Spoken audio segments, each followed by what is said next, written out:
दोस्तों, मेहरबानों, कदरदानों, क्या हाल है। तो आज हम बात करने वाले हैं लिवरपूल के बारे में, चेल्सी के बारे में and also about Manchester city. Manchester city और मैनचेस्टर यूनाइटेड के बीच में एक टग ऑफ वॉर स्टार्ट हो गई है दोस्तों, और वो ये है कि जैसे कि आपको पता ही है कि डोनारूमा जो कि चैंपियंस लीग जीता था और ट्रेबल जीता था लास्ट ईयर पीएसजी के साथ, वो तकरीबन 30-35 मिलियन के अंदर 30-35 मिलियन के अंदर ओनली वो जा सकता है मैनचेस्टर यूनाइटेड या फिर मैनचेस्टर सिटी। मैनचेस्टर सिटी इस डील को हाईजैक करने की कोशिश करी है ताकि मैनचेस्टर यूनाइटेड जो है डोनारूमा को साइन ना कर सके। हालांकि मैनचेस्टर यूनाइटेड पहले फेवरेट थी उसको साइन करने के लिए, but one of the best goalkeepers in the world जिसका ये लास्ट ईयर है, कॉन्ट्रैक्ट का लास्ट ईयर है, अगले समर वो फ्री में चला जाएगा। पीएसजी उसको जो है वो बेच देगी क्योंकि उन्होंने साइन कर लिया शेवेलियर उन्होंने साइन कर लिया है और उनको ये लगता है कि शेवेलियर इज़ द फ्यूचर। और डोनारूमा जो है वो भी कॉन्ट्रैक्ट को एक्सटेंड नहीं करना चाह रहा क्योंकि वो ऑलरेडी सब कुछ उखाड़ चुका है, पीएसजी में ट्रेबल जीत गया। तो सीन ये है कि यूनाइटेड और सिटी इनका तो पता है, क्या चेल्सी बीच में कूदेगी? क्योंकि चेल्सी को बहुत ज़्यादा शौक होता है कि वो आखिरी मोमेंट पे डील को हाईजैक करती है और वो प्लेयर जो है ना वो छीन के ले जाती है। तो वो पैसे भी बहुत सारे दे सकते हैं, उनके पास बहुत ज़्यादा पैसा है, ठीक है। टॉड बोली जिंदाबाद। तो क्या वो लास्ट मोमेंट पे आके आखिरी हफ्ते में, आखिरी 2 हफ्तों के अंदर क्या वो पैसा देने की कोशिश करेंगे और डोनारूमा को छीनने की कोशिश करेंगे इन दोनों क्लब से? मैं ये बता दूं कि चेल्सी अगर एक सेंटर बैक साइन कर लेती है और अगर एक गोलकीपर साइन कर लेती है, I think they can win the league. I know Levi Colwill जो है वो इंजर हो गया, उसको एसीएल हो गया, इसीलिए मैं ये कह रहा हूँ कि सेंटर बैक और एक goalkeeper, if they sign that, क्योंकि मुझे वहाँ पे डेप्थ नज़र नहीं आ रही चेल्सी की, उन 2 पोजीशंस में कोई डेप्थ नहीं है चेल्सी के पास। बाकी हर पोजीशन में उनके पास 3-3 प्लेयर्स हैं एब्सोल्युटली, लेकिन वहाँ पे उनके पास डेप्थ नहीं है। और सेंटर बैक्स जो उनके पास हैं उनमें से कुछ सेंटर बैक्स ऐसे हैं जो कि प्रिटी मच मीडियोकर हैं, और वेस्ले फोफाना जैसे प्लेयर्स हैं जो कि 3 सीज़न में 6-6 महीनों के लिए हर सीज़न जो है वो इंजर हो जाते हैं। तो ये एक सीन है। एक ये है। और अगर सिटी डोनारूमा लेगी और वो उन्होंने रोड्रिगो भी अगर साइन कर लिया, क्योंकि रोड्रिगो वो इसलिए साइन करेंगे क्योंकि ग्रिलिश भी चला गया है, सेविनियो भी चला गया, ठीक है। तो अब उनके लिए थोड़ा सा इशू हो जाएगा क्योंकि अब ये है कि उनको विंगर चाहिए होगा हर सूरत। सेविनियो राइट विंगर खेलता था और वो प्ले को स्ट्रेच करता था विंग्स पे, तो दे नीड अ विंगर जो कि प्ले को स्ट्रेच करे on the right hand side, ठीक है, और जो लेफ्ट पे भी खेल सकता हो। तो वो वर्सेटिलिटी कौन प्रोवाइड करेगा? रोड्रिगो को तुम देखो तो वो ट्रांसफर मार्ट पे भी 90 मिलियन का है, तो वो 100 मिलियन में अगर आता है तो मेरे ख्याल से बिल्कुल फेयर प्राइस है क्योंकि वो बहुत ही कमाल का प्लेयर है। और दूसरा ये है कि वो चैंपियंस लीग में उसकी 64 मैचेस में तकरीबन 40-41 गोल्स और असिस्ट हैं, गोल्स एंड असिस्ट मिला के 40 या 41 हैं।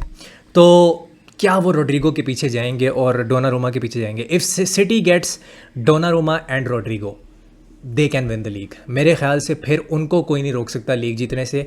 बट अगर चेल्सी एक सेंटर बैक और गोलकीपर साइन कर लेती है, और वो भी चैलेंज कर सकते हैं टाइटल के लिए।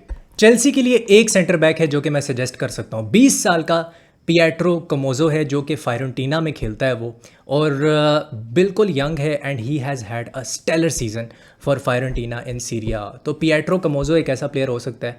आई डोंट नो कि चेल्सी जो है वो किस तरह से देखती है सीरिया के डिफेंडर्स को। वैसे तो डिफेंडर्स तो उनके अच्छे ही होते हैं, जो इटालियन डिफेंडर्स खास तौर पे सीरिया में होते हैं वो अच्छे ही होते हैं, बट आई डोंट नो कि चेल्सी उनको किस तरह से व्यू करती है एज अ क्लब। तो वो एक सजेशन है जो मेरे ख्याल से बेहतरीन साइनिंग हो सकती है चेल्सी के लिए। अब आ जाता हूँ मैं लिवरपूल के ऊपर। यस बॉयज़, लिवरपूल जो है उन्होंने गेही साइन कर लिया है, मतलब तकरीबन साइन हो चुका है, उसके साथ पर्सनल टर्म्स जो है वो लिवरपूल फुटबॉल क्लब की और जो प्लेयर है उसकी एग्री हो चुकी हैं, जो पर्सनल टर्म्स है between the club and the player. लेकिन ये सीन है कि वहाँ पे 30-35 मिलियन जो है ना वो हम देंगे, 35 मिलियन पाउंड जो है हम पे करेंगे क्रिस्टल पैलेस को, 30 मिलियन पाउंड जो है वो अप फ्रंट होगा और 5 मिलियन पाउंड जो होगा वो आप कह सकते हो कि एड ऑन्स में होगा। सो वहाँ पे आई थिंक ये बहुत ही ज़बरदस्त डील है क्योंकि मुझे लग रहा था कि शायद 65 मिलियन उसके लिए पे करना पड़े एटलीस्ट, क्योंकि 70 मिलियन पाउंड जो है वो क्रिस्टल पैलेस जनवरी के अंदर मांग रही थी।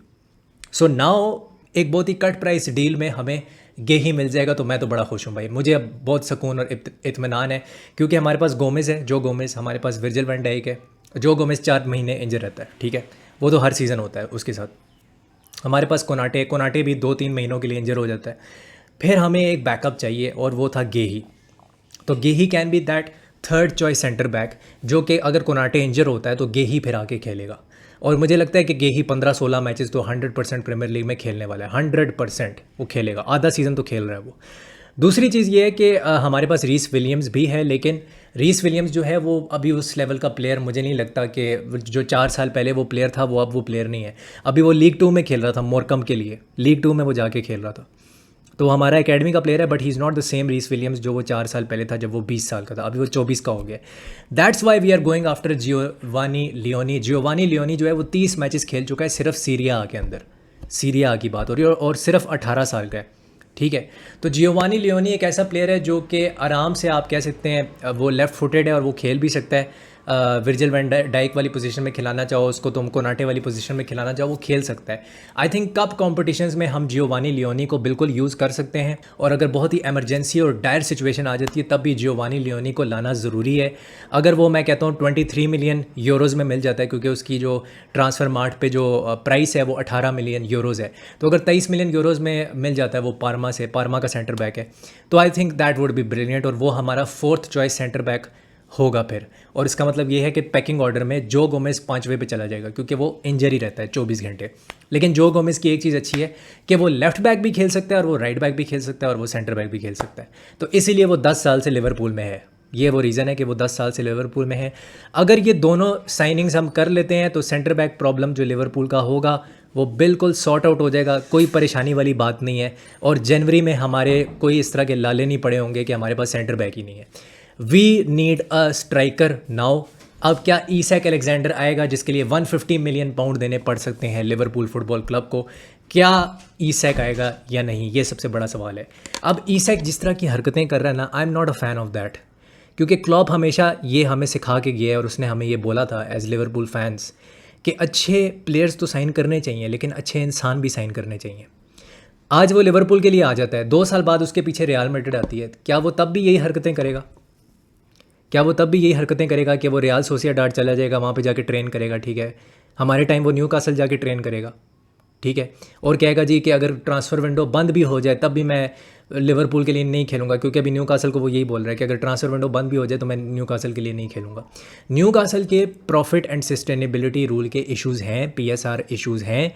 आई अंडरस्टैंड दैट कि उस वजह से उनको बेचना पड़ सकता है, लेकिन अगर वो किसी को साइन नहीं करते तो वो ईसैक को नहीं बेचेंगे। अगर वो किसी को साइन नहीं कर पाते, जो कि वो नहीं कर पा रहे at this moment in time, वो किसी को भी ईसैक इस तरह नहीं बेचेंगे। ईसैक रुकेगा फिर, और मुझे ये लगता है कि अगर ईसैक रुकता है तो फिर हमें राइट विंगर साइन करना चाहिए एट ऑल कॉस्ट। क्यों? हमारे पास सला है और हमारे पास फ्रेम्पोंग है। हार्वी एलियट जा रहा है RB लाइप्जिग, ठीक है, उसके ऊपर तो आप तुले हुए हैं कि आपने बेचना है। हालांकि मैं इस हक में नहीं हूँ। RB लाइप्जिग को हमें एलियट बेचना चाहिए, हमें एलियट को नहीं बेचना चाहिए इस मोमेंट इन टाइम पे। क्या हमारे दिमाग में कोई राइट विंगर है जो इस वक्त हम साइन कर सकें? क्योंकि सला एफकॉन चला जाएगा, तो उसकी जगह आप किसको खिलाओगे? फ्रिम्पोंग को खिलाओगे। फिर फ्रिम्पोंग ही बचता है ना, और तो कोई ऑप्शन नहीं है। अगर आप हार्वी एलियट को बेच रहे हो आप, तो फिर फ्रिम्पोंग के अलावा कौन सा ऑप्शन है? फ्रिम्पोंग एक राइट विंगर नहीं है, वो राइट विंग बैक है और वो राइट बैक है, ठीक है। तो ये बेवकूफ़ी है कि एफकॉन का साल है और आप हार्वी एलियट को जाने दे रहे हो और आप कोई राइट विंगर भी साइन नहीं कर रहे, ठीक है। तो लॉजिकली स्पीकिंग अगर ईसैक नहीं आता, मैं फिर कहूँगा, I will reiterate this, we should sign a right winger. The greatest choice in my head right now is Malick Fofana, जो कि लेफ्ट विंगर है प्राइमरीली, लेकिन वो राइट विंग पे भी खेल सकता है अगर ज़रूरत पड़ती है तो, ठीक है। तो हम उसको वहाँ पे खिला सकते हैं। अगर हम उसको वहाँ पे खिलाएं तो I think he can flourish there in January as well. और हमारे पास एक प्लान भी होगा कि चलो यार अभी साला नहीं है तो फिर मलिक फोफाना के पीछे हम जा सकते हैं, और वो इतना महंगा नहीं होगा जितना लोगों को लग रहा है कि वो मतलब 150 मिलियन का तो कम से कम नहीं होगा वो। सो आई फील कि अगर ईसैक नहीं आता, ठीक है, क्योंकि हम एक साइन कर सकते हैं, या हम ईसैक साइन कर सकते हैं या फिर हम राइट विंगर साइन कर सकते हैं। अगर हम वो 2 सेंटर बैक्स लेके आ रहे हैं, गेही और साथ में जो मैंने बोला जियोवानी लियोनी, जो कि पार्मा का सेंटर बैक है। सो आई फील कि इसके ऊपर काम होना चाहिए। दूसरी जो है, मैं जो एक बात यहाँ पे करना चाह रहा था वो ये थी कि एवर्टन ने जो है एक बहुत ही ज़बरदस्त लोन डील कर ली है, वो है जैक ग्रिलिश की।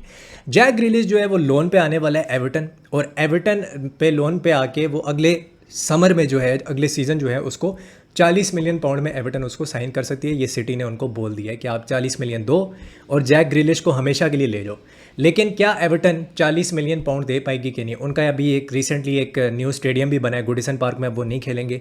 उनका न्यू स्टेडियम बन गया है, तो अब वो उन्होंने वहाँ पे तो इन्वेस्टमेंट की है, लेकिन स्क्वाड में इतनी इन्वेस्टमेंट उन्होंने उस तरह से नहीं की जितनी करनी चाहिए थी। अभी भी मुझे लगता है डेविड मॉयस जो है, अगर जैक ग्रिलिश जैसे कि आ गया, कंफर्म हो चुका है, जैक ग्रिलिश आ गए, डेविड मॉयस उनके पास है। डेविड मॉयस के आने से बहुत फ़र्क पड़ा था लास्ट सीज़न, और उन्होंने रेलीगेशन फाइट से मिड टेबल में फिनिश किया था। मुझे अभी भी ऐसा लगता है ओनली बिकॉज ऑफ डेविड मॉयस कि वो मिड टेबल में फिनिश करेंगे, 12वीं पोजीशन पे, 13वीं पोजीशन पे, इस तरह वो फिनिश करेंगे। ठीक है, I think they will finish between 8 and 13 something like that on the Premier League table. तो ये एक बहुत अच्छी साइनिंग है, एंड आई होप कि ये जो वर्ल्ड कप ईयर है इसमें जैक ग्रिलिश जो है, क्योंकि रोड्रिगो भी सिटी इसलिए आ रहा है क्योंकि वर्ल्ड कप ईयर है और उसको पता है कि उसको वहाँ पे टाइम मिलेगा, जो कि उसको रियल मैड्रिड में ज़ाबी अलोंसो के अंडर नहीं मिलेगा, हो सकता है ना मिले, और इसी वजह से जैक ग्रिलिश भी एवर्टन आ रहा है। तो I hope this works out for him. But आप लोग मुझे बताओ कि ये जो साइनिंग्स मैंने अभी तक आपको बताई हैं आपको कैसी लगी हैं, और आपके फेवरेट क्लब को किस किस्म की साइनिंग करनी चाहिए। रियल मैड्रिड को तो एक सेंटर बैक की ज़रूरत है, no doubt about it. Barcelona को भी एक सेंटर बैक की ज़रूरत है, उनको भी सेम पोजीशन पे जो है ना प्रॉब्लम्स हैं। तो सेंटर बैक की डिमांड इस वक्त बहुत ज़्यादा है मार्केट के अंदर, ट्रांसफर मार्केट में, यूरोप के अंदर। तो यही थी मेरी आज की वीडियो। अगर आपको वीडियो पसंद आई है तो लाइक करें, शेयर करें और सब्सक्राइब करें। I will see you soon, take care, bye bye, hasta la vista.